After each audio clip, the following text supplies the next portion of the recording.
Cancer क्या होता है? कैंसर का मतलब होता है हमारा जो सेल का मल्टीप्लिकेशन होता है अनकंट्रोल हो जाता है। कैंसर हार्ट अटैक से अच्छी बीमारी है, मैं सबको बोलता हूँ।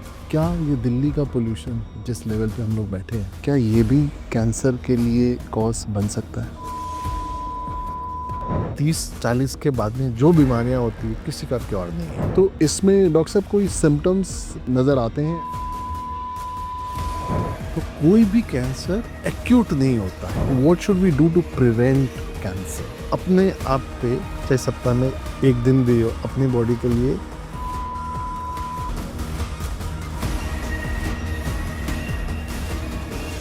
नमस्कार, मेरा नाम Somnath. Welcome to the new episode of psychorent talks. और आज हमारे साथ जो स्पेशल गेस्ट हैं, he is a leading personality in cancer treatment in India and he is the vice chairman of haematology oncology and BMT department of BLK Max super speciality hospital Delhi.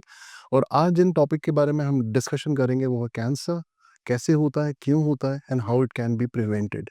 I think it's going to be a very insightful conversation which we're going to have with Dr. Dharma Chaudhary. I hope you're going to enjoy it. Let's start the show. Thank you. Welcome to the show, Dr. Dharma Chaudhary. कैसे हैं आप? Thank you. बहुत ही अच्छे हैं। आपका इस show में आने के लिए बहुत बहुत धन्यवाद। इतने बिजी शेड्यूल में हमारे लिए टाइम निकाला, we are very grateful. It's my pleasure. Thank you for calling. Doctor साहब, सबसे पहले तो हम आज जिस टॉपिक के ऊपर बात करेंगे ये थोड़ा सा स्कैरी सब्जेक्ट है लोगों के लिए, बट आज हम वो जो स्केयरनेस है, लोगों के अंदर जो डर है, उसको हटाने की पूरी कोशिश करेंगे। तो आज हमारा जो टॉपिक है कैंसर, जिस पे आप स्पेशलाइज भी करते हैं और आप पिछले कितने सालों से हैं, थोड़ा हमारे व्यूअर्स को अपने बारे में जनरल एक इंट्रोडक्शन देंगे तो ज़्यादा अच्छा रहेगा। अच्छा, मैं डॉक्टर धर्मा चौधरी हूँ। आई एम करेंटली जो vice chairman haemato oncology and bone marrow transplant, और मेरा स्पेशलाइजेशन है ब्लड कैंसर, ब्लड रिलेटेड सारे प्रॉब्लम्स इंक्लूडिंग ट्रांसप्लांट। तो मैं लास्ट 24-25 ईयर से इस कैंसर रिलेटेड एरिया में हूँ। मेनली डील करता हूँ ब्लड कैंसर एंड ये मेरा पैशन है। क्या बात है डॉक्टर साहब। पहली बात तो मेरा एक पर्सनल सवाल है कि आप इस फील्ड में आए कैसे 25 साल पहले, जब लोगों में इतने सारे और फील्ड हुआ करते थे, गैस्ट्रो हो गया, ऑन्कोलॉजी, मतलब अलग अलग फील्ड्स हो गए, तो उसमें आपने कैंसर या ऑन्कोलॉजी को ही क्यों चुना? जब मैंने पोस्ट ग्रेजुएट किया एमडी मेडिसिन, उस टाइम सारा ट्रेंड एज अपने मतलब हार्ट हार्ट सब दिमाग में ये था, हार्ट बचा दो सब बच जाता। ओके। एंड फिर कैंसर उस टाइम ऐसे आता है, कैंसर हो गया मतलब डेथ सर्टिफिकेट। अच्छा। उस टाइम मेजोरिटी ऑफ कैंसर वाले जो करते भी थे देश में, रेडिएशन ऑन्कोलॉजी से काई कर दो। अच्छा। एंड ब्लड कैंसर तो इसका मतलब कोई हाथ, इवन थोड़े बहुत ऑन्कोलॉजिस्ट थे ब्लड कैंसर के नाम से हाथ भी नहीं लगाते थे। ओह। जो अच्छा। It's so aggressive and people die within days. अच्छा। तो कोई हाथ भी नहीं लगाता था, रेफर, अब घर पे लेके जाओ सेवा करो, and people die within few days. तो उस टाइम मुझे लगा था कि फ्यूचर की नीड ये है and you have to choose, जो आज कोई नहीं लेता फील्ड। ओके। तो सो उस वक्त कार्डियोलॉजी के इंस्टीट्यूट भी ज़्यादा थे, कैंसर के हिमेटोलॉजी के एक या दो इंस्टीट्यूट थे कंट्री में जो प्रॉपर डिग्री देते थे। तो आपने अपनी जर्नी कहाँ से स्टार्ट करी? एमबीबीएस एमडी मैंने जोधपुर से किया, SN medical college. Okay. Then only interest था कि कैंसर, ब्लड कैंसर। ओके। तो एज ए ट्रेनी मैंने सीएमसी वेल्लोर ज्वाइन किया, अच्छा। Then SEPGI, then landed up in finally AIIMS में। कि उस टाइम दो ही सेंटर थे जो डीएम देते थे। अच्छा। इस सेंटर में 2 सीट होती थी साल की, अच्छा। 4 सीट। तो finally I got DM in AIIMS. तो मैंने एम्स से शुरू की। Then I was in Vancouver अपने पोस्ट ट्रांसप्लांट ट्रेनिंग के लिए, अच्छा। एंड सिंस वैंकूवर देन में। I am sitting in private sector to do this clinical job. तो डॉक्टर साहब, आज हम सबसे पहला हमारा जो क्वेश्चन है वो कैंसर से रिलेटेड है। कैंसर क्या होता है, किस टाइप के कैंसर्स होते हैं और क्यों होता है ये लोगों को कैंसर? सो हम बात करते हैं कैंसर क्या होता है। कैंसर का मतलब है बेसिकली हमारी बॉडी में बहुत सारे सेल्स रोज बनते हैं, जी। डिस्ट्रॉय होते हैं। जी। एंड ये हमारी बॉडी का मैकेनिज्म होता है कि एक बैलेंस बना के रखता है। ओके। कैंसर का मतलब होता है हमारा जो सेल का मल्टीप्लिकेशन होता है जी। अनकंट्रोल हो जाता है। ओके। तो वो उतना आपका बॉडी डिस्ट्रॉय नहीं कर पाता है। तो वो एक जिस जगह पे है एक ही टाइप के ओके। लाखों सेल बन जाते हैं। अच्छा। सो हमारी बॉडी में बहुत सारे अलग अलग टाइप के सेल होते हैं, सबका अलग अलग फंक्शन होता है, जी। लेकिन एक सेल यदि 1 लाख टाइप का हो जाता है उसी को कैंसर कहता है। ओके। अब वो जिस साइड का है, मेरी यदि इसोफेगस में कैंसर होना शुरू हुआ, वहाँ का सेल मल्टीप्लाई होने लगा तो फिर वहाँ पे ट्यूमर बन जाएगा। अच्छा। तो ट्यूमर को लोग पहले कैंसर बोलते थे। ट्यूमर का मतलब है एक मास। ओके। तो अनकंट्रोल जो सेल का प्रोलिफरेशन होके वो मास बन जाता है, इसको एज ए लेमैन कैंसर बोलते हैं। चाहे वो किसी भी सेल का हो, जैसे कोई ब्लड सेल का क्यों ट्यूमर हो, तो मल्टीपल ब्लड सेल के मिलियन ऑफ सेल एक ही टाइप के बन गए, अच्छी से एक फोटोकॉपी, ओके। वो एक ही टाइप का अनकंट्रोल सेल बना मतलब उसको रेप्लिकेट करता जाएगा। रेप्लिकेट, और जो हमारा बॉडी उसको डिस्ट्रॉय नहीं होने देता है, ओके। करता ही नहीं, वो मैकेनिज्म लॉस हो जाता है। तो वो एक, जब एक की जैसे होता है ना, पहले जैसे कोरोना में होता है, एक ही वायरस मल्टीप्लाई करता है, वॉल्यूम बढ़ जाता है, जी, जी। तो तब वो डिजीज अनकंट्रोलेबल जो हो जाती है सिचुएशन। यस। ओके। तो इसके कोई सिम्पटम्स होते हैं? कैंसर क्यों होता है, जो पहले दूसरा सवाल आपका जी। क्या, कैंसर होने के हजारों कारण है, ओके। लेकिन हम जो बात करते हैं कॉमन जी। कारण की, एंड हजारों टाइप, हमारी बॉडी में हर ऑर्गन का एक अपना कैंसर होता है, जी। हर सेल का कैंसर होता है, अच्छा। ठीक है। ओके। सो इसोफेगस का कैंसर स्टमक के कैंसर से अलग होता है, ओ उनके कारण अलग होते हैं। स्टमक का कैंसर और ओवरी का कैंसर के कारण अलग होता है। ओवरी के कैंसर और ल्यूकेमिया या मल्टीपल माइलोमा, इनके अलग अलग कारण होते हैं। ओके। बट इन जनरल जो सबसे ज्यादा, जो 4-5 कारण है, जी। एक है स्मोकिंग। ओके। स्मोकिंग स्मोकिंग सारे कारण काम कर। ओके। दूसरा है पेट्रोकेमिकल, ओके। जितने भी बेंजीन है, पेट्रोलियम इंडस्ट्री है, they all are carcinogen. Okay. तीसरी है पेस्टिसाइड्स, ऑल केमिकल, ओके। वो एक्सपोजर से करते हैं। तो एनवायरमेंटल टॉक्सिन जिसको हम बोलते हैं, जी। वो है। ओके। चौथा एक बड़ा ग्रुप है वायरल। तो यदि आप देखते हो, इंडिया में सबसे ज्यादा कॉमनेस्ट कैंसर कौन सा है, फीमेल में ब्रेस्ट, ब्रेस्ट। उसके बाद में सर्विक्स। करेक्ट। सर्विक्स में अभी जैसे सबसे ज्यादा इनोवेटिव क्या हुआ, वैक्सीन। क्यों, कि एक वायरस होता है HPV virus, human papilloma virus, okay. वो सर्वाइकल कैंसर करता है। अच्छा। हेपेटाइटिस बी है, जी। लिवर कैंसर करता है। तो ऐसे ही बहुत सारे वायरस है जो कैंसर को करते हैं। ओके। ठीक है। फिर दूसरी चीज, और रेडिएशन एक्सपोजर है, जो कोई रेडिएशन इंडस्ट्री में काम करते हैं, उससे भी होता है। उनके दुनिया में सबसे ज्यादा कैंसर की फ्लडिंग हम देखते हैं तो सेकेंड वर्ल्ड वॉर के बाद में, नागासाकी हिरोशिमा में एटॉमिक वॉर हुआ, जी। सब radiation exposure, millions and million cancer पैदा हुए हैं। ओ गॉड। वो सब कुछ साइंस, कैंसर की साइंस नागासाकी हिरोशिमा के साथ बाद में ही हमें सबको पता पड़ा कि क्या क्या चीजें होती है, अच्छा। High dose radiation exposure. Okay. तो फिर उनकी सेफ्टी के लिए नाम आता है। तो ऐसे बहुत सारे कारण हैं, प्लस बहुत सारे हैं। ये अल्टीमेटली जितने भी एनवायरमेंटल फैक्टर है, ये हमारे सेल के जीन को म्यूटेट कर देते हैं। जैसे नॉर्मल जीन होती है, जैसे मेरा हीमोग्लोबिन है 13 से 15 जाके रुक जाता है, किसी का भी नॉर्मल इंसान का कितना भी खा ले, कितना भी विटामिन आयरन खा लो, 13 से 15 नहीं होगा। तो जहाँ पे वो जीन हमारा कंट्रोल करती है, पॉजिटिव और नेगेटिव कंट्रोल, जी। कि भाई पॉजिटिव इतने बना दो, उसके बाद बंद हो जाओ, जी। क्या अभी एनफ प्रोडक्शन बंद। ओके। बट जहाँ पे जीन, ये एनवायरमेंटल या सेकेंडरी फैक्टर है, वो जीन को म्यूटेट करता है, तो वो जीन फिर छापती छापती रहती है सेल को, मल्टीप्लाई मल्टीप्लाई मल्टीप्लाई। ओके। तो ये कारण है। कुछ कैंसर पर्टिकुलर फैमिलीज में रन करते हैं, जिनको हेरिडिटरी कैंसर भी बोलते हैं। अच्छा, जैसे वो भी है। एक फैंसी नाम है आज के जमाने में, ब्राका जीन्स। हाँ, करेक्ट। लेकिन बहुत सुना। एंजिला जोली जोली के बाद में सबके पास में ब्रखा है जी। कि ये जेनेटिकली प्रीडिस्पोज होते हैं। अच्छा। ठीक है ना। तो यदि मेरी मदर को ब्राका जीन्स पॉजिटिव था, मेरे में है, तो I have also very high chances कि मुझे भी ब्रेस्ट कैंसर हो सकता है। अच्छा। ओके। तो इसीलिए एंजेलिना जोली ने, जो उसकी 3 जनरेशन 4 जनरेशन में यदि हिस्ट्री है, ब्राका जीन से, अपना ब्रेस्ट पहले से रिमूव कर दिया एक एज के बाद में, तो ताकि कैंसर आपको हो ही। तो बहुत सारे कारण है। तो इसमें डॉक्टर साहब कोई सिम्टम्स प्री नजर आते हैं ऐसे, कोई जिसको आदमी डिटेक्ट कर पाए कि मेरे को कैंसर? तो कैंसर जैसे मैंने बताया, एक हम ब्रॉडली बोलते हैं, एक liquid cancer and solid cancer. अच्छा। हमारी बॉडी में 2 टिश्यू है। जी। लिक्विड टिश्यू में, जो मेरा फील्ड है, जैसे ब्लड कैंसर, जी।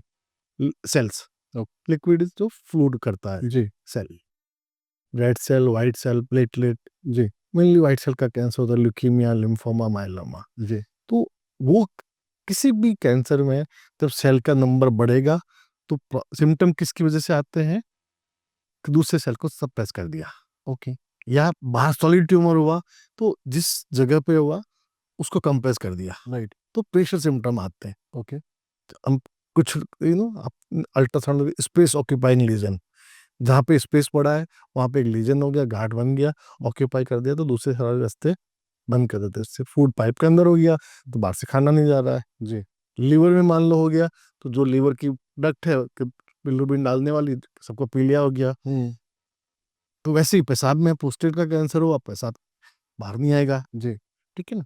ओवरी है वो मांस कहीं इतना है ड्राई करता रहेगा, जी यदि बाहर दिखता है स्किन के तो बाहर लंप दिखेगा। तो सिम्टम मेनली वो जो भी सेल है या सेल का ट्यूमर मास बन गया, जी वो स्पेस ऑक्यूपाई करता है, उसकी वजह से सिम्टम आते हैं। ओके तो कैंसर की सेल इतनी रैपिडली होती है तो पेनलेस ग्रोथ होती है, पेन नहीं होता है। अच्छा पता भी नहीं चलता हाँ, पेनलेस ग्रोथ वो चलती रहती चलती रहती। ओके तो जहाँ पे भी लंप हो, जहाँ पे आपका कोई सिम्टम हो, जैसे मेरा ब्लड का कैंसर हो, क्या होगा, अच्छे सेल को सप्रेस कर देगा, बुरे सेल एक साथ में बढ़ गए, करेक्ट तो खून कम हो सकता है, बुखार आ सकता है, ब्लीडिंग हो सकती है। हड्डी में कैंसर हुआ, वहाँ का लोकल बोन को फ्रैक्चर कर दिया। ओके तो सारे सिम्टम उस जिस ऑर्गन का ट्यूमर है उसके सिम्टम्स आते हैं। ओके पेशेंट या पॉपुलेशन जनरल क्या सिम्टम्स आते हैं, हम देखते हैं ना कि शक्ल सूरत से बहुत पतला हो गया, हाँ कैंसर हो गया, दुबला हो गया, क्योंकि हमारा जो सेल्स, यदि लाखों मिलियन सेल का टर्नओवर होगा तो सारा एनर्जी वो खा जाता है, करेक्ट करेक्ट ठीक है ना। तो उसकी वजह से वेट लॉस होता है, और वो सेल कई ऐसे सब्सटेंस निकालती है जिस भूख नहीं लगती है। तो एनोरेक्सिया जिसको बोलते हैं, भूख नहीं लगना, वेट लॉस होना, या और किसी सिम्टम।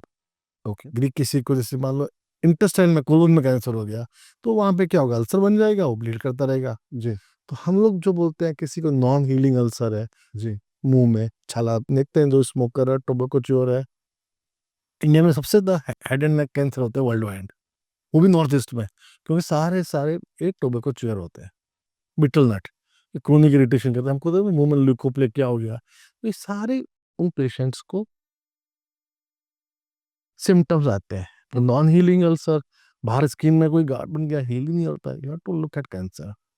अनएक्सप्लेन वेट लॉस है, अनएक्सप्लेन फीवर है, बैक पेन है, तो हर ऑर्गन सिस्टम के हिसाब से सिम्टम आते हैं। जो इंडिया में हम लोग बोलते हैं, फीमेल्स को बोलते हैं सेल्फ ब्रेस्ट एग्जामिनेशन, कि लंप हो गया, कुछ भी जैसे नॉर्मल है, कुछ एबनॉर्मल, जहाँ पे भी एबनॉर्मलिटी लगती है ये एक कैंसर का साइन है।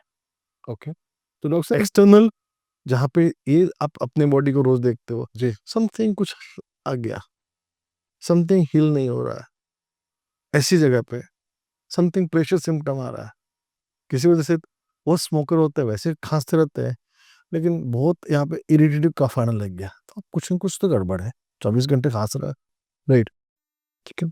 तो तो वो ऐसे ऐसे जब सिम्टम्स होते हैं तो जो भी आपने मेरे को बताया तो हमारे व्यूअर्स के लिए है कि अगर ऐसे सिम्टम आए तो आप इमीडिएटली अपने डॉक्टर को, लोकल डॉक्टर को जो भी है उनसे कंसल्ट करें, अपनी राय लें। Is that what you are advising सबको, एवरीबॉडी? देखो हर आदमी जी जो एक, हम लोग हर चीज पे कहना वायरल हो गया, खांसी आ रही वायरल जी हो गया, जो चीज नॉर्मल से एबनॉर्मल होती कि ये चीज ठीक नहीं है, वो सबको पता होता। जी क्या मैं खुद खांसी में इतने खांस रहा हूँ, ब्लड भी आने लग गया, ओ गॉड ये पहले नहीं था।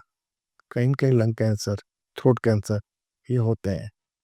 किसी को जैसे मीनोपॉज हो गया, मेंसेस बंद हो गया, उसके बाद सडनली ब्लीडिंग शुरू हो गया, राइट ठीक है ना।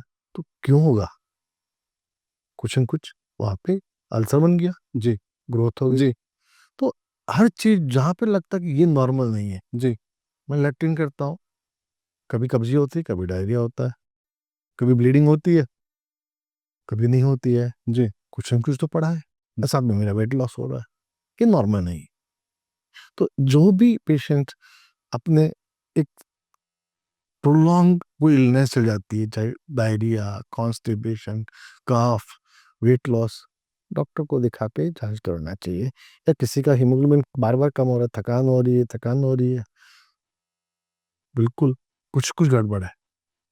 तो ऐसे में कोई टेस्ट भी आप रेकमेंड करते हैं जिससे ये सारी ओवरऑल चीजें मालूम चल सकी? कोई स्टैंडर्डाइज कोई तरीका हो इसको करने का? सबसे पहले क्या है कि एक अपने अच्छे फिजिशियन को दिखाना चाहिए। ओके। यदि आपको कोई स्पेसिफिक साइट के हिसाब से प्रॉब्लम है, जी। जैसे, तो फिजिशियन का मतलब डजंट मीन जनरल मेडिसिन वाला। Okay. Physician is doctor. Normal doctor, MBBS भी हो तो? Normal doctor, all doctor R normal doctor. जैसे मान के चलो, जैसे किसी को मेरा यहाँ पे प्रॉब्लम सांस की हो रही है, ओके।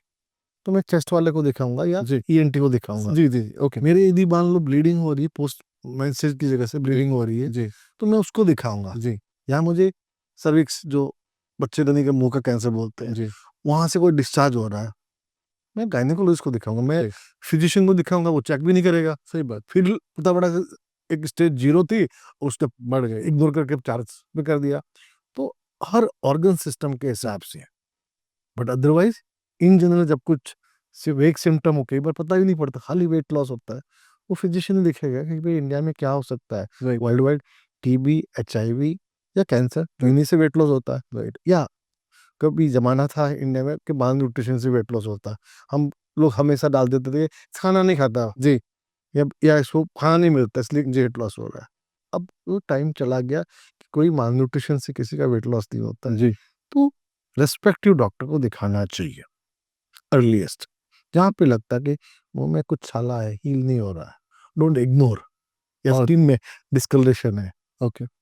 फीमेल्स को बहुत सिखाते हैं, बिकॉज जो मैक्सिमम जो कैंसर होते हैं इंडिया में, यदि पूछो, हेड एंड नेक, जो स्मोकर, टोबैको च्यूअर, पान, ये उनमें होते हैं। देन सेकेंड कैंसर फीमेल के सर्विक्स एंड ब्रेस्ट। तो सबको होता है कि यदि आप खड़े हो, नहा रहे हो, अपना ब्रेस्ट एग्जामिनेशन कर दो कि ये एबनॉर्मलिटी, कोई एक ऊपर है एक नीचे है, किसी में स्किन रिट्रैक्ट हो गई, कोई भी एबनॉर्मलिटी होती है, you should seek at earliest. Okay. मैं सबको, व्यूअर को यही बताना चाहूँगा कि अपने आप पे, चाहे सप्ताह में एक दिन भी हो, अपनी बॉडी के लिए टाइम देना निकालेंगे। चाहिए। इंटरनल एक्सटर्नल एग्जामिनेशन करना चाहिए। ओके। तो इस बात को थोड़ा और बढ़ाते हैं डॉक्टर साहब, जैसे जैसे ही किसी को पता चलता है कैंसर हो गया है, एक तो बहुत डर जाते हैं। एक, मुझे नहीं पता कितने लोगों के अंदर अवेयरनेस है, कैंसर का नाम सुनते ही एक खौफ सा हो जाता है और उनको लगता है कि लाइफ एकदम फुल स्टॉप पे आ गई है। तो आप उनको, जिनको है या कोई इस चीज को लेकर के इतना डर रहे हैं, तो आप थोड़ा लोगों को बताएं कि इतना घबराने वाली कोई बात नहीं है। देखो, मैं एक ही चीज कहूंगा, जी। किसी भी चीज से या किसी भी पॉजिटिव फाइंडिंग से भागने से कुछ नहीं होगा। राइट। या किसी ने डाउट लिख लिया कि क्वेरी कैंसर, हम लोग लिखते हैं कई बार कि क्वेरी ल्यूकीमिया, कैसा क्वेरी सोच के कुछ तो लगाया होगा, ओ। कुछ तो लगा होगा आपने जिस क्वेरी।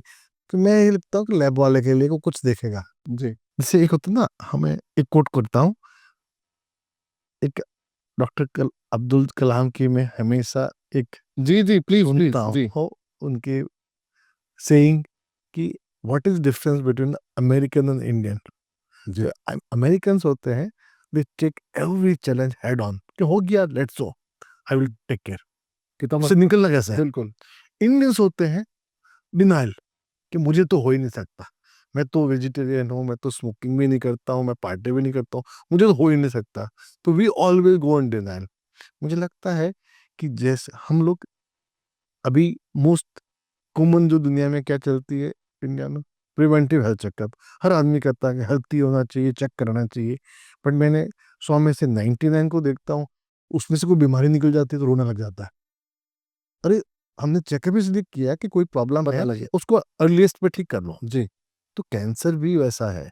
कैंसर यदि किसी को पता पड़ता है तो कभी घबराने से नहीं, जी उसको रेमेडी ढूंढनी चाहिए। जी। जैसे कोई भी बीमारी का 100% नहीं है, तो जैसे उसी तरह कोई भी कैंसर का 100% नहीं है, लेकिन यदि आप करते हो तो मेजोरिटी ऑफ लोग ठीक रहते हैं। अच्छा। ओके। बिल्कुल। ओके। जैसे मैं बोलता हूँ सबको, जो भी मेरे पास पेशेंट आता है, कि दोस्त, 30-40 के बाद में जो बीमारियां होती है किसी का क्योर नहीं है। किताब में वर्ड क्योर कहीं नहीं लिखते हैं। अच्छा। हम सबका क्या है, उसी को इंटरप्रेट करने में अलग समझते हैं, वो ऑपरेशन क्योर मिलता है। जैसे आपको ब्लड प्रेशर हुआ, मैंने कंट्रोल कर दिया, नॉर्मल रेंज पे हो गया, गोली खाते रहो, 50 साल जिए। जी, आपका तो मैं तो क्योर हूँ। जी, दूसरा बोलता है कि सब क्योर का रोज गोली खानी पड़ती है। So it's operation cure, good control of diabetes, good cure. तो यदि किसी को कोई बीमारी होती है, जी, and you can prolong the life by 20 years, right. जो आप पूरे साइंस में हम बोलते हैं 5 year सर्वाइवल कैंसर, जिसको 5 year सर्वाइवल 80% है, हमारे लिए क्योर हो गया। जी, राइट, ठीक है ना। जी, जी, मलेरिया 2 बार हो सकता है, कोरोना 2 बार आ सकता है। करेक्ट, करेक्ट, कोरोना मुझे बहुत सिखा के गया, सब मरीजों को सिखाने के लिए। कोरोना में हो गया, जिसको कोरोना हो गया मर गया। तो सी कोरोना, सी कैंसर। तो वी हैव टू लर्न कि कोरोना में मरने वाले 1.5% लोग थे, वो भी अपनी कोमोर्बिडिटी के हिसाब से मरे। करेक्ट, तो कैंसर में भी if you diagnose early, you take proper treatment, तो 80-90% people don't die in 5-10 years. अच्छा, Yes, and some people they won't die whole life long because of that cancer. They will die for somebody else. some other reasons or the other. Yeah. Yeah, okay, okay, तो कोई भी cancer acute नहीं होता है। Acute सिर्फ मेरी speciality के होते हैं, लुकीम, अच्छा, blood cancer. Blood cancer, they can kill you in 1 month 2 month if not treated. अच्छा ऐसा है? हाँ, बिकॉज आपका हीमोग्लोबिन कम हो गया, प्लेटलेट कम हुआ, ब्लीड हो गया, मर गए। ओके, बट सॉलिड कैंसर है, किसी को 1 महीने में नहीं मारता, वो 1 साल भी देगा, 10 साल भी देगा आपको। तो कैंसर हार्ट अटैक से अच्छी बीमारी है, मैं सबको बोलता हूँ। तो लोग बोलते हैं कार्डियक बीमारी हो जाए अच्छा है, मैं बोलता हूँ कैंसर हो जाए अच्छा है। बिकॉज यदि इवन वर्स्ट केस सिनेरियो आपके पास 3 साल मिलेंगे, 5 साल मिलेंगे, 10 साल मिलेंगे, तो you can plan your family, finances, children, education, अपना पूरा पूरा लाइफ, राइट। मेरे ख्याल से डॉक्टर साहब तो जो आपने सबसे यदि कोई भी व्यूअर पढ़ना चाहे तो एक छोटी सी बुक है, बहुत ही छोटी सी बुक है, जी, लास्ट लेक्चर। ओके, तो एक प्रोफेसर को पैनक्रियाटिक कैंसर होता है, उसको पता है कि मैं 3 साल बाद में मेरे चांसेस मर जाऊंगा। तो he plan that life journey उल्टा। ओके, ठीक है ना। Then he do everything possible in life, जो उसने नहीं किया, सारे घर के काम। इससे अच्छे बीमारी क्या होगा, हार्ट अटैक हुआ, चेस्ट पेन हुआ, यू डाई। आपके पास चॉइस ही नहीं होती, डॉक्टर पूछता भी नहीं है कि आपको क्या ट्रीटमेंट कराना है, ये XYZ के स्टैंड लगाना है, 1 सेकेंड में आंसर बताओ, तो ठीक है, नहीं तो मरे। तो कैंसर के नाम, इसलिए बता रहा हूँ, कैंसर के नाम से घबराने का कुछ भी मतलब नहीं है। It's a chronic disease. It it आपको टाइम देता है सोचने के लिए, टाइम देता है बेस्ट पॉसिबल ट्रीटमेंट प्लान करने के लिए, जी, बेस्ट पॉसिबल जगह पे भी, जी, बेस्ट पॉसिबल मेडिसिन। यदि आपके टाउन में नहीं है तो you can seek from other. So you have ample of time, right. So ultimately क्या है, you have to have positive attitude कि हो गया, नाउ क्या ठीक करना है ना। इसको लेके बहुत सारे मिथ्स भी हैं। Would you like to talk something about the myths around cancer? क्योंकि देखिए, एक तो जैसे ही किसी को कैंसर होता है, पूरी नॉलेज नहीं ले पाते, कई बारी वो मेडिकल अटेंशन भी नहीं सीख कर पाते, जस्ट बिकॉज उनको लगता है अब तो मैं गया। और आपने बहुत अच्छी बात बोली कि इसको प्रोलॉन्ग किया जा सकता है और बहुत सारी चीजें हो सकती है। सारी प्रॉब्लम होती है, डायबिटीज प्रॉब्लम होती है, राइट, एसिडिटी का कोई क्योर नहीं है, नहीं है, एपिलेप्सी का कोई क्योर नहीं है, राइट, प्रोलॉन्ग करते हैं, एलर्जी का कोई क्योर नहीं है, नहीं है, ठीक है ना, जी, अस्थमा का कोई क्योर नहीं है। जी। तो इन सारे मिथ्स को लेकर के जो भी आपने बताया, मेरे ख्याल से बहुत सारे व्यूअर्स इस बात से कनेक्ट कर पाएंगे कि शायद ये एक लाइफस्टाइल डिजीज के अंदर ही लेकर के चले, जिसको आप आराम से कॉन्कर कर सकते हैं, क्योर कर सकते हैं with the right guidance, medical experts guidance. और आजकल मेरे ख्याल से टेक्नोलॉजी इतनी अच्छी हो गई है कि हम इसको बहुत अच्छी तरह मैनेज कर सकते हैं। We can take care of it. और लास्ट 15 years जी, 10 years में बहुत सारे एडवांसेज हुए हेल्थ साइंस में।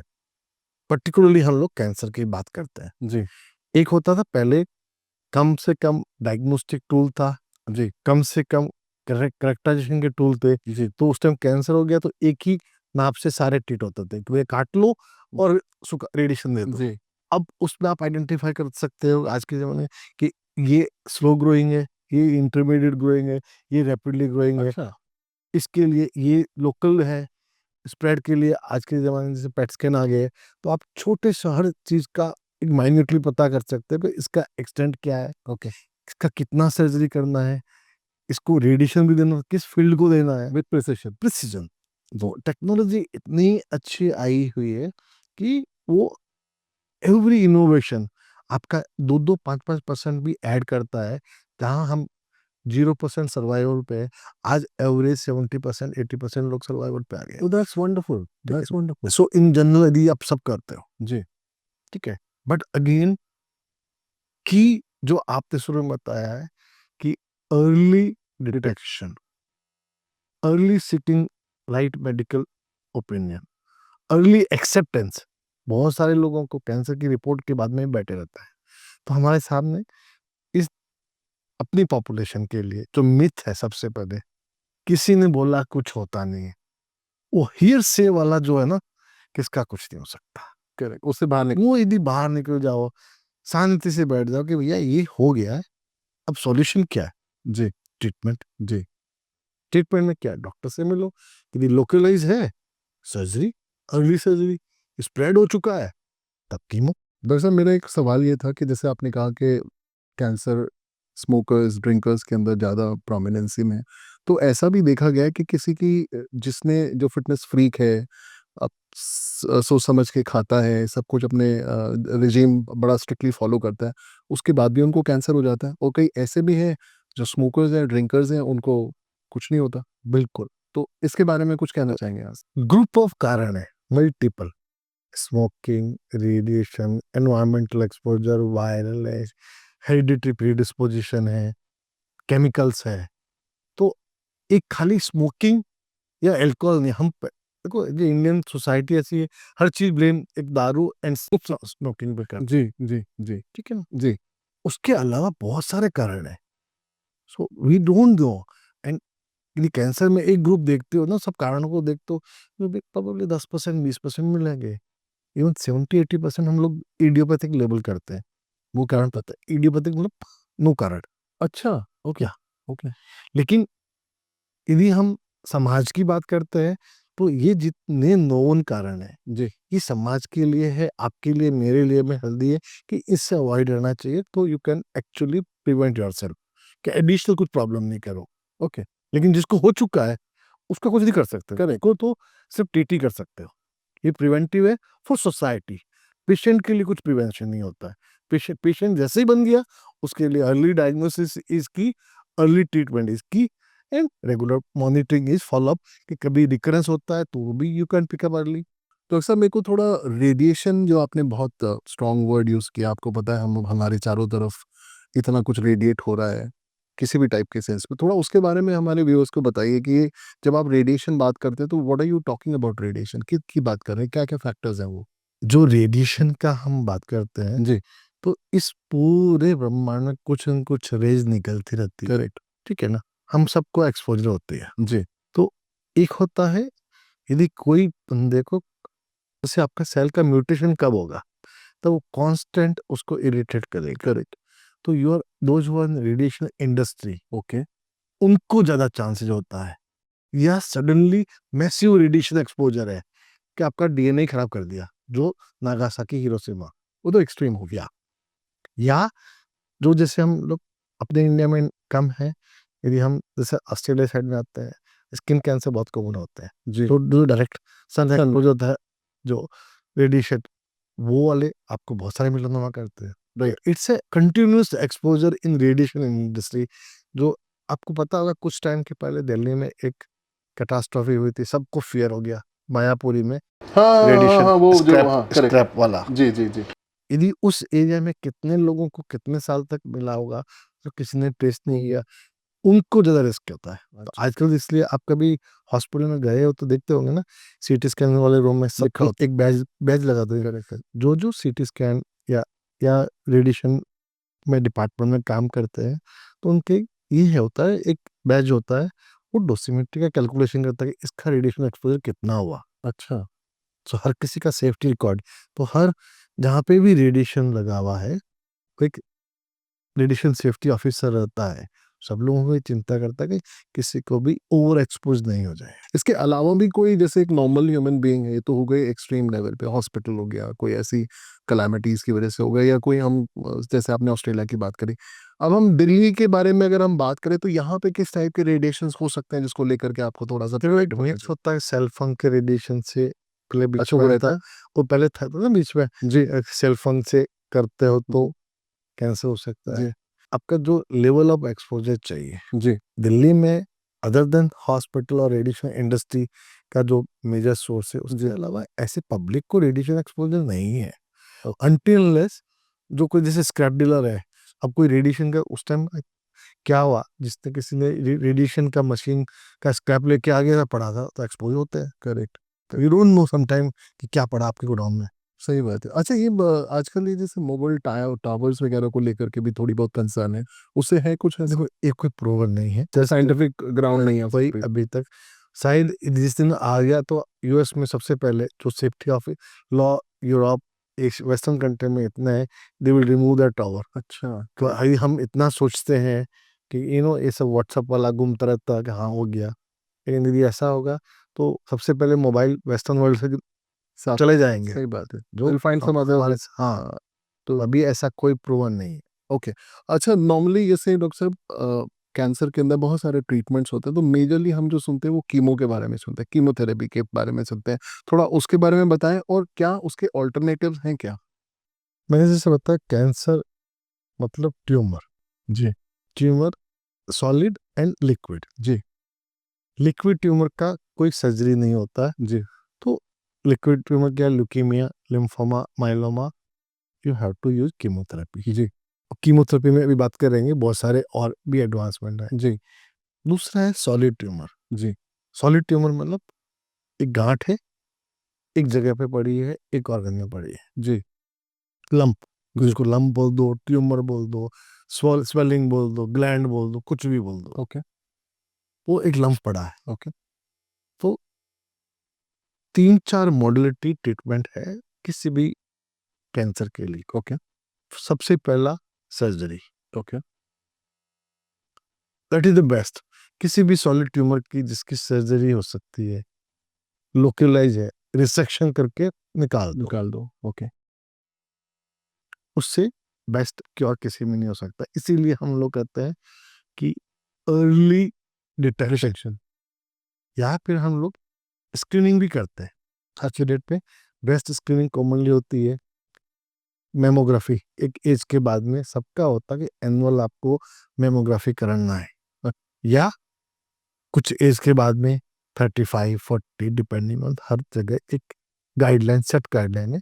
सर्वाइकल कैंसर ज़्यादा होता है तो पेप्समियर हम बोलते हैं कि आप जी जाओ, बच्चे बाद आने के मुंह से स्क्रैपिंग करते हैं, स्लाइड देखते हैं भैया इसमें कोई चेंज है नहीं। अच्छा तो स्क्रीनिंग, ओके कई लोग होते हैं जो रिस्क वाले होते हैं, डायरेक्ट स्टूल एग्जामिनेशन, मान लो ब्लड आ रहा है नहीं आ रहा है, सारे सारे ओके किसी को, तो या किसी को मुंह में पहले जैसे गुटखा तो बड़ खाने ग्लूकोप्लेकिया बन गया, तो उनका भी रेगुलर चेकअप होता रहता है। ओके तो जहाँ पे भी यदि आपका कैंसर स्टेज 0 जिसको बोल दो, लोकलाइज, स्टेज 0 का मतलब है localise to that area, okay surgical resection cure कर देता है। ओके ठीक है ना। और पहले तो पूरा ऑर्गन निकालते थे, जैसे किसी को हुआ पूरा बेस्ट निकाल दिया। नाउ यदि बिल्कुल छोटा सा गांठ है, उसी का ट्यूमर निकाल दिया, जस्ट ट्यूमर रिसेक्शन। प्रिसिशन से निकल जाता। हाँ हाँ। ओके विद, और आजकल इतने और भी उग चुके हैं कि लैब में ये भी चेक करते थे फ्रोजन पे कि इसके मार्जिन पॉजिटिव कितना काटना है, अच्छा तो डिसफिगरमेंट भी नहीं होता है। तो फ्रोजन सेक्शन, तो जो मैंने बताया ना, लास्ट 15-20 साल, 25 साल में इतने एडवांसमेंट हो गए कि आपकी सर्जरी अच्छी होगी, सर्जरी सेफ होगी, सर्जरी लेस म्यूटिलेटिंग हो गई। तो अर्ली स्टेज किसी भी कैंसर का, सॉलिड कैंसर का क्योर इज सर्जरी। जो आपको स्टेज 0-1 में आप पहुंच जाते हो, तो you can lead normal life like अच्छा अदर काउंटर पार्ट, आपका family member. Okay great fantastic जहाँ पे कैंसर लोकल साइट से स्प्रेड हो गया, जैसे मान लो मुझे ब्रेस्ट है, जी अब यहाँ से निकल के मेरे आर्म पिट में भी आ गया, लंग में भी चला गया, तब आपका क्या है? Then these are usually term कि भैया चांसेस ऑफ क्योर के कम है, ओके, ऑलरेडी मेटास्टेसिस जिसको बोलते हैं, ओके फैल गया। ओके तो उसके लिए कीमोथेरेपी, रेडिएशन में भी बहुत बड़ा ट्यूमर हो तो सर्जिकल रह सकते हो लोकल साइड का। अच्छा, तो यू हैव टू यूज सारे सारे सारे option. Combination of things. Surgery and radiation हमेशा अच्छे होते हैं अर्ली डिजीज के लिए। सर्जरी की और यदि आपको है मार्जिन पॉजिटिव रेडिएशन किया, वहां से बाहर सेल जाएगा ही नहीं। अच्छा, लेकिन जहाँ पे बढ़ गया वहां पे हमें प्रॉब्लम है, मतलब कीमोथेरेपी। ओके, जो आपका जो मेन सवाल था, कीमोथेरेपी में क्या ऑप्शन है। जी, नाउ कीमोथेरेपी में बहुत सारे ऑप्शन आएंगे। कीमोथेरेपी में पहले हमेशा समझो कि वो केमिकल है, मतलब कीमोथेरेपी जिसको शुरू हो गया मतलब मृत्यु सेंटेंस, जी, कि बाल गिर जाते हैं, शरीर काला हो जाता है, मुंह में छाले होता है, वेट लॉस हो गया, खा नहीं सकता, पी नहीं सकता। अभी कीमोथेरेपी है, भी बैकबोन कीमोथेरेपी बहुतों के है, लेकिन लास्ट 25 ईयर्स में बहुत सारे एडवांसमेंट आ गए जिसको हम लोग बोलते हैं टारगेटेड थेरेपी, अच्छा, कि ओनली वो उसी सेल को किल करती है। या और भी आगे इम्यूनोथेरेपी, कि इम्यून मैकेनिज्म है। नहीं, सो आजकल बहुत सारे पेशेंट आते हैं ना, हमें कीमो लगाना ही नहीं, हम्म, कि सुना ऐसा कि हाँ सुमात्रा टारगेटेड थेरेपी आ गया, कोलोन कैंसर के लिए, ब्रेस्ट कैंसर के लिए, ब्लड में बहुत सारे कैंसर के लिए। ओके, तो टारगेटेड थेरेपी है, हम्म, दे आर स्पेसिफिक, वो जो सेल का म्यूटेशन करता है उसके लिए है। तो बहुत सारे एडवांसमेंट है। उससे हो क्या सकता है कि आपका एक क्योर रेट बढ़ता है, रिलैप्स रेट कम होता है, साइड इफेक्ट कम होते हैं। सो दिस एरिया है ना, कैंसर आज की डेट पे कोई ऐसा कैंसर नहीं है कि छोड़ दो, इसका कुछ नहीं हो सकता। सब क्योरेबल। सबके क्योरेबल है, ऑपरेशन क्योर सबको मिलता है, सिम्टम रिलीफ सबको मिलता है। ओके, प्रॉब्लम सबसे ज्यादा आती है कि कोई जैसे अंदर का एरिया ऑब्स्ट्रक्शन, इसोफेगस में हो गया, खाना ही नहीं जा रहा है, वो प्रॉब्लम है। किसी का विंड पाइप में हो गया, आपको यहाँ से काट के म्यूटिलेटिंग सर्जरी करनी पड़ती है, बट वो हर साइट की स्पेसिफिक है। In general majority of cancer का सबका क्या क्योर है, सबका ऑपरेशनल क्योर है, सबको लाइफ को प्रोलॉन्ग करने का तरीका है, सबको क्वालिटी ऑफ लाइफ बढ़ाने का। अल्टीमेटली हम आज के ज़माने में सिर्फ क्वालिटी ऑफ लाइफ के जी रहे हैं। जी, बिल्कुल, बिल्कुल। मेरे ख्याल से डॉक्टर साहब जो भी आप बात बता रहे हैं, जो दर्शकों के साथ शेयर कर रहे हैं, मेरे ख्याल से it must be giving this kind of a relief to lot of people जो इस मिथ में रह रहे थे कि ये कैंसर होने का मतलब हमारी लाइफ का फुल स्टॉप हो गया। शायद आपने उनको बहुत अच्छी रे ऑफ होप दी है। दो चीज अवॉइड कर दे, एक तो किसी से सुनना उसके घर में वैसा हुआ था, उनके एक दूर में सुना, जी। और दूसरा है कि डर के बैठने से। डॉक्टर साहब जब हम रेडिएशन की इतनी सारी बात कर रहे हैं तो क्या ये दिल्ली का पोल्यूशन जिस लेवल पे हम लोग बैठे हैं, क्या ये भी कैंसर के लिए कॉज बन सकता है? वो डायरेक्टली कभी नहीं बन सकता। देखो, जितने भी रेडिएशन के अलावा ये एनवायरमेंटल पॉल्यूशन है, जी। जिसमें क्या बोलते हैं हम, पराली वाली जलाई हुई है, धुआं है, कार्बन है। तो कार्बन वगैरह इन सब से लंग डिजीजेस कम होती है, कम हो लंग डिजीज होती है, सॉरी। इसका लंग डिजीज का डायरेक्टली कैंसर से कोई रिलेशन नहीं है, वो कार्बन। ओके। बिकॉज ये स्मोकिंग वाला वो नहीं है, टोबैको पॉइजन नहीं है, ये निकोटीन वाला। कार्बन है। ओके। तो कैंसर के चांसेस कम है, बट कोई भी एनवायरमेंटल टॉक्सिन हम्म। वो ट्रिगर कर सकता है। सकता है।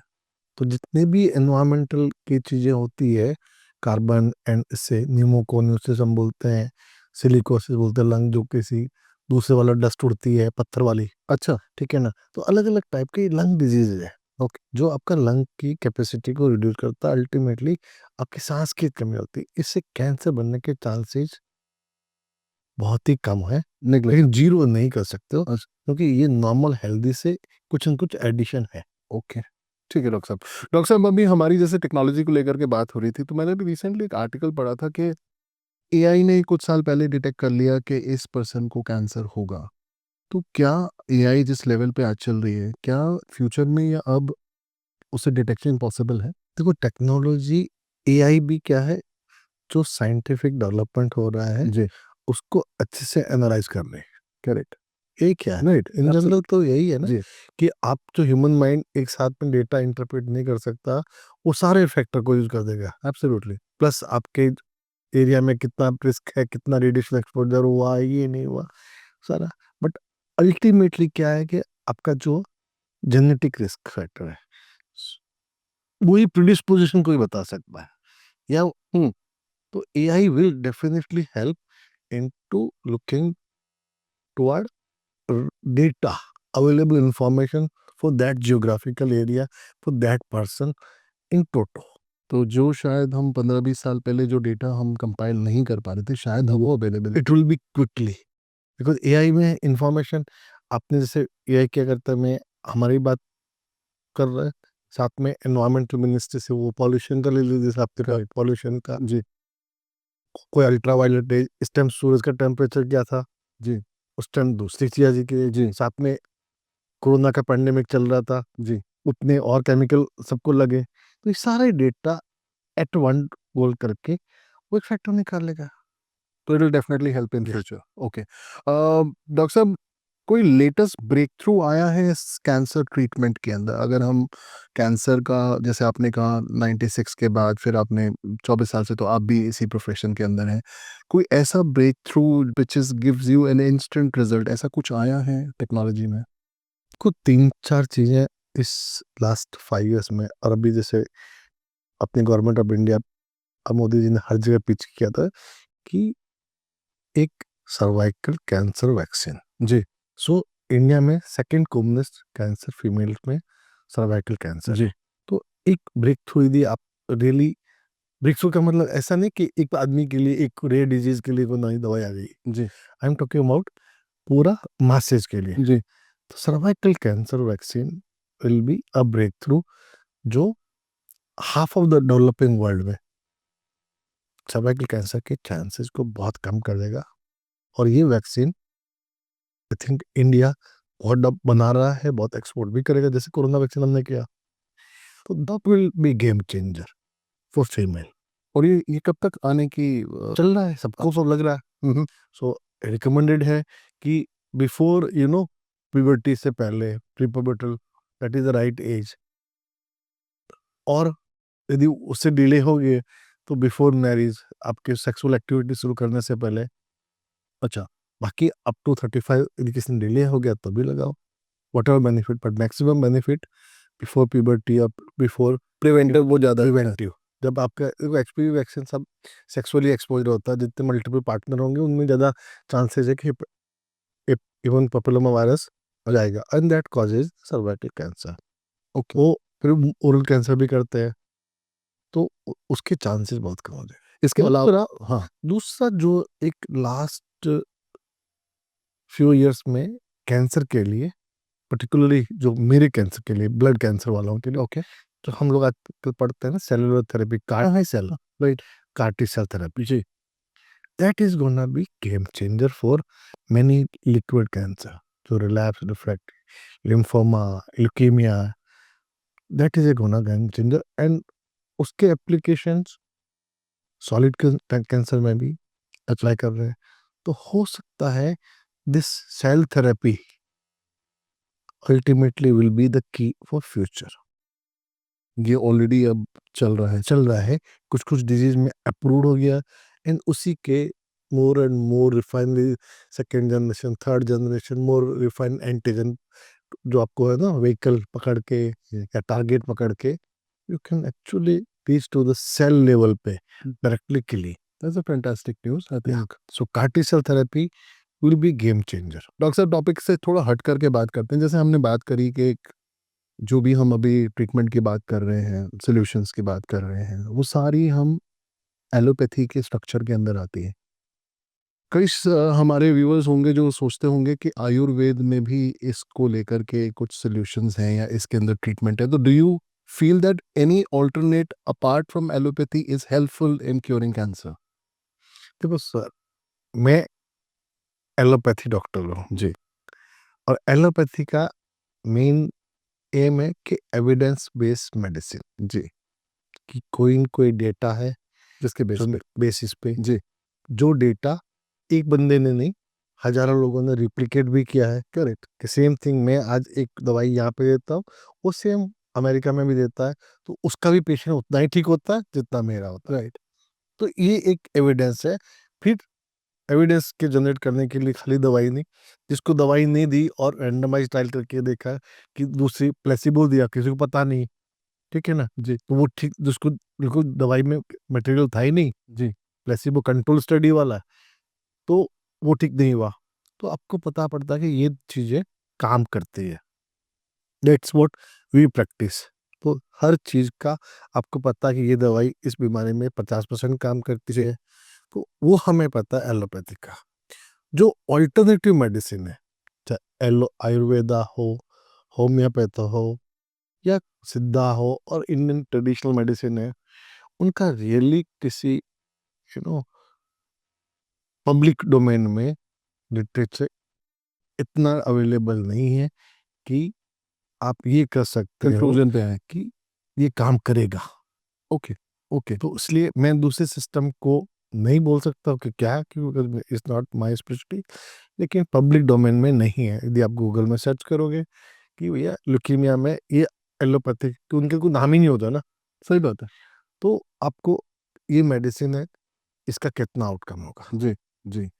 अ, मैंने अभी एक फ़नी पार्ट ये है कि मैंने अभी रिसेंटली एक आर्टिकल पढ़ा कि वेस्टर्न कंट्री में कहीं पे वीड या marijuana या गांजे को लेकर के उसे कोई उस ऑयल को बना करके शायद उन्होंने कुछ कैंसर ट्रीटमेंट किया। आपने इसके बारे में कुछ सुना? नहीं, मैंने ऐसा नहीं कोई सुना, क्योंकि एक बहुत सारी न्यूज़पेपर में आती है, जब तक कोई रैंडमाइज प्रॉपर ट्रायल होके साइंटिफिक लिटरेचर में पब्लिश नहीं हो, तो उसको वैलिडेट नहीं किया जा सकता। Okay, okay. लेकिन को गांजा, वीड, ये सब अल्टीमेटली हम दुनिया में कुछ भी सोचते हैं ना, उसे अल्टीमेटली फाइन्यूट इंग्रेडिएंट केमिकली होता है। वो किस पे काम करता है, तो हम लोग जैसे कोई ना पैरासिटामोल, तो उसमें पता है एसिटामिनोफेन ही होता है, उसमें ऐसा नहीं कि पचासों का मिक्सचर है। करेक्ट। तो क्रूड एंड रिफाइंड, तो एलोपैथी अल्टीमेटली जो भी मेडिसिन है, जी, वो रिफाइंड के फॉर्म में कि आपको वो एक ही सब्सटेंस मिलता है। ओके। तो हो सकता है कि इसमें क्या होता है, वही आई थिंक हमारी आयुर्वेद का रोटी है, जड़ी बूटी अल्टीमेटली केमिकली निकलता है। Right, right. तो डॉक्टर साहब जैसे कैंसर की ट्रीटमेंट के लिए आपने जो भी रास्ते बताए वो तो सबसे ऑप्टिमाइज़ तरीका है उसको को क्योर करने का। एक माइंडसेट भी होता है, जैसे जब किसी क्लाइंट को आप मिलते हैं तो उनका एक प्री कंसीव नोशन होता है कि जैसे हमने डिस्कस किया कि भाई कैंसर हो गया तो लाइलाज है या कुछ हो नहीं सकता। तो इसमें माइंडसेट कितना रोल प्ले करता है to overcome this problem? I think आप बिल्कुल सही कर रहे हो, 100 में से 99%। Oh that's nice. क्योंकि मैं अपने आसपास देखता हूँ अच्छे से अच्छे, well to do, well to literate, highly influential, you can I can get everything on this earth, but कहीं कहीं उस जर्नी में जैसे ही घुसते हो, you start getting misinformation. Hmm. तो माइंडसेट वही प्ले करता है कि आप मिस इन्फॉर्मेशन को कैसे अवॉइड कर सकते हो and still can progress toward your journey. तो ऐसे कोई केस बताना चाहेंगे जहाँ पे आपने किसी को काउंसल किया हो जो बिल्कुल नेगेटिव रहे हों और आप आज कुछ केस स्टडी हम व्यूअर्स के लिए। देखो, ये कहना, बड़ा कंट्री है, बड़े लोग हैं, हेटेरोजेनस लोग होते हैं, आपकी चॉइस अलग होती है। कि एक एग्जांपल है, मेरे पास में पेशेंट आता है, जी, stage 0 benign low grade cancer, मैं इसको बोलता हूँ कि तुझे नहीं चाहिए, you are not still candidate. जैसे हम बोलते हो ना, हार्ट हाँ, हाँ, हाँ, 50% ब्लॉक है, जी, स्टेंट की जरूरत नहीं, जी, वैसे ही कई कई कैंसर होते हैं। Right, you can observe, right, wait and watch, right, ठीक है। दूसरे के पास में जाता है कि this different world, to treat, जैसे पहले बोलते हैं सबके स्टैंड लगा लेते हैं कर्टन्स। तो ये एक सबके साथ में हो रहा है। ओके, उस मिस इन्फॉर्मेशन को शांति से, कि रियली पूरा तो सुनना चाहिए, आपके खुद के डिजीज है, थोड़ा बहुत आपको भी मेहनत करनी चाहिए, राइट, क्या राइट है, आपको जानने का हक है, आप 50 क्वेश्चन भी पूछना चाहिए। जी, कि ऐसा नहीं है कि वो एक जमाना था, डॉक्टर ने बोल दिया कि ये कर तो कर, आप खुद भी सोचते हो एंड वापस सवाल भी पूछते हो, राइट, क्योंकि आप पेशेंट नहीं हो, आज एक consumer. Right, you should ask and they take your wise decision, pros and cons. But जहाँ पे इमोशन से बाहर आके प्रैक्टिकल बनते हो, क्वेश्चन करते हो, तो आप हमेशा अच्छा रास्ता चूज करते हो। करेक्ट, करेक्ट, तो यही माइंडसेट है, you have to be accountable for your own decision. Very right. क्योंकि सबका आजकल के ज़माने में क्या होता है, कंज्यूमर सबसे कंसेंट लिखा था, मैंने एक भी वर्ड बोला, कुछ नहीं बताया, साइन करवा दिया कंसेंट। तो आप ही साइन कर रहे हो, तो your decision is for your all health. तो डॉक्टर साहब आज हमारी डिस्कशन बहुत अच्छी रही। एक जाते जाते मेरा एक व्यूअर्स के बिहाफ पे, अपने बिहाफ पे एक सवाल है कि what should we do to prevent cancer? इसके क्या सही, पहले मैं सकते? जो आपने पिछला सवाल पूछा ना, उसके बारे में प्लीज। बोलूँगा। हो सकता है नाउ वर्ल्ड हर चीज़ पे कमर्शियल, जो मैं आपको बताया कि 1% अपॉर्चुनिटी है तो उसको 100 में कन्वर्ट कर दो। जी। तो everybody is trying to do something, और क्या आप आए हो तो कुछ तो लेके जाओ। जी। I think you have to be very wise. Maybe आपको 10 में से 9 भी गलत बोल रहे, जी। You have to choose your one right path. बिल्कुल सही कह रहे हैं डॉक्टर साहब, आई कंप्लीटली एग्री विद ठीक यू। है ना? इसको ना तो आप किसी को गलत जिम्मेदार वो कर सकते हो जी। या सही, जी। लेकिन आपका राइट है, आपकी हेल्थ है। जैसे अपने बच्चे के लिए डिसीजन लेते हैं, किसकी शादी किसी करने से नहीं करता, जब तक आपका कॉन्फिडेंस नहीं होता है, आपकी बेटी किसी को नहीं साथ बांधते हो। करेक्ट। तो करेक्ट। अपनी ही हेल्थ भी, अपनी डिजीज के लिए भी किसी और के कहने से अपनी रिस्पॉन्सिबिलिटी किसी को ब्लेम नहीं कर सकते हो। You have to choose. I hope doctor साहब इस बात को लोग समझेंगे और लाइफ में इम्प्लीमेंट करने की कोशिश करेंगे। मेरा मानना है, हर चीज जैसे सुलूमना के हेड ऑन लो, शांति से सोचो, पैनिक नहीं होके 80-90% प्रॉब्लम सॉर्ट आउट हो जाती है। Very right, absolutely address the problem. मुझे लगता है कि जो माइंडसेट वाली जो हमने बात डिस्कशन करी है, ये अगर आदमी कॉन्फिडेंट हो जाए और एक प्रॉपर मेडिकल एक्सपर्ट मिल जाए, जो मुझे लगता है वो भी एक लक फैक्टर है, और अगर ये सारे मिलकर के कॉम्बिनेशन निकाल करके अगर हम काम करें तो किसी भी डिजीज को कॉन्कर किया जा सकता है, टीम किया जा बिल्कुल, सकता मैं इस पे पूरा मानता हूँ। और मैं ये मानता हूँ कि जैसे अपना जो इंडियन ट्रेडिशन है ना, मुसीबत में मेडिटेशन कर दो है। तो सारा स्टॉर्म खत्म हो जाता है, and then you choose right path and you walk through that. तो डॉक्टर साहब जाते जाते हमें थोड़ा अपने व्यूअर्स को ये भी बताएं कि कुछ प्रिवेंटिव आप अपनी तरफ से टिप देना चाहें, so that people can avoid this kind of dangerous disease. अब तो डेंजरस रही नहीं मेरे को आपसे बात करने के बाद, बट प्रिवेंटिव था। सो मैं ये कहना चाहूँगा कि एक हेल्दी लाइफ के लिए हम लोग जो भी अवॉइड कर सकते हैं, एनवायरमेंटल के टॉक्सिन्स, पॉइजन्स, केमिकल, जो हमें लगता है कि मेरी ज़रूरत नहीं है, अवॉइड करना चाहिए। सेफ लाइफ, इवन जो गर्ल्स है, फीमेल्स है, मेल है, सेफ सेक्सुअल प्रैक्टिस होनी चाहिए, बिकॉज ये ह्यूमन पेपिलोमा वायरस वैक्सीन वगैरह बहुत सारे और भी है वायरस जो आपको डिजीज करते हैं। अननेसेसरी ब्लड ट्रांसफ्यूजन अवॉइड करना चाहिए, क्योंकि हेपेटाइटिस बी जो भी एसटीडी है आपको लिवर कैंसर दे देती है। तो बहुत सारी चीज़ें हैं, बचना चाहिए जो हम बच सकते हैं। और मेन चीज़ यदि आपको कोई अबनॉर्मलिटी लगती है, लंप लगता है, कोई बोलता है कैंसर डायग्नोस होता है, उससे घबराना नहीं चाहिए। राइट डिसीजन अपने डॉक्टर से डिस्कशन करके पूरे अच्छे तरह से लॉन्ग टर्म सब आउटकम फॉलो अप सब पूछ के टेक योर वाइज डिसीजन। और यदि हम राइट पाथ चूज करते हैं तो मेजोरिटी ऑफ लोगों को सक्सेसफुल मिलती है। लाइफ लाइफ प्रोलॉन्ग होती है, क्वालिटी ऑफ लाइफ इंप्रूव होती है, and there is no shortcut to the life. तो हम कई बार सोचते हैं ना कि सर्जरी नहीं करानी चाहिए। मेजोरिटी ऑफ कैंसर वाले पेशेंट आते हैं जो क्योरेबल भी होता है, सर्जरी नहीं करानी, आप दवाई दे दो। तो जहाँ पे सर्जरी करानी है वहाँ पे कराना चाहिए, बिकॉज वो क्योर कर सकती है। तो सारी और किसी की सुनी सुनाई पे भरोसा नहीं करना चाहिए। यही जिंदगी का मकसद है दोस्त। बहुत अच्छा कहा आपने डॉक्टर साहब। हम लोग सबसे ज़्यादा दूसरा कंप्रोमाइज़ करते हैं कि कैंसर वर्ल्ड में इतने नए नए डायग्नोस्टिक टूल है, मॉनिटरिंग के लिए टूल है, वो अपनाना चाहिए, बिकॉज सस्ते में कुछ नहीं होता है। अपनी लाइफ को जब हम एप्पल फ़ोन रख सकते हैं मर्सिडीज कार चला सकते हैं, तो बेस्ट लैब जो बॉस डॉक्टर की एडवाइस है, मॉनिटरिंग टेस्ट रेगुलर करना चाहिए, फॉलोअप करना चाहिए, एंड अपना ध्यान रखना चाहिए। डॉक्टर साहब ये जो आपकी एडवाइजेस में एक चीज़ मैं और ऐड करना चाहूँगा, जितना ये हमारी लाइफ प्रेशियस है अपने लिए और अपने परिवार वालों के लिए, उसके लिए अगर थोड़ा बहुत आपको करना भी पड़ता है तो व्हाई शुड वी बी, जब आपने इतना अच्छा एग्जांपल दिया फ़ोन का, मर्सिडीज़ का, जब हम अपने लाइफ़स्टाइल के ऊपर, ये भी तो हमारी लाइफ़ ही है, क्यों ना हम अपने ऊपर इन्वेस्टमेंट करें? तो उसमें सारे मरीज को एक बहुत बात अपने प्रैक्टिस में बोलता हूँ दोस्त, कि किसी और के लिए, ना तो परिवार के लिए, ना पड़ोसी के लिए, ना बीवी के लिए, बस अपने लिए। यदि मैं मर गया तो मेरे लिए दुनिया का कोई मतलब नहीं। तो जो भी मुझे अच्छा करना है अपने लिए करना चाहिए। Correct, very right.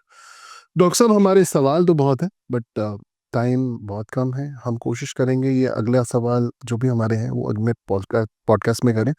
And thank you so much for coming for the show. Thank it you was wonderful and wonderful. और बाकी हमारे व्यूअर्स को जो भी कुछ सवाल पूछने हैं डॉक्टर साहब से, they can write to us, and for all your matrimonial requirement please contact this following number. Thank you so much. I hope आज की कॉन्वर्सेशन आपके लिए काफ़ी इंसाइटफुल रही होगी। बहुत सारी चीज़ों को लेकर के जो डॉक्टर साहब ने मिथ बस्टिंग करी है, या बहुत सारी चीज़ों को आज जो डिस्कशन किया है, I hope you must have enjoyed the show. For all your matrimonial requirement please contact the following number. Thank you so much. All the best.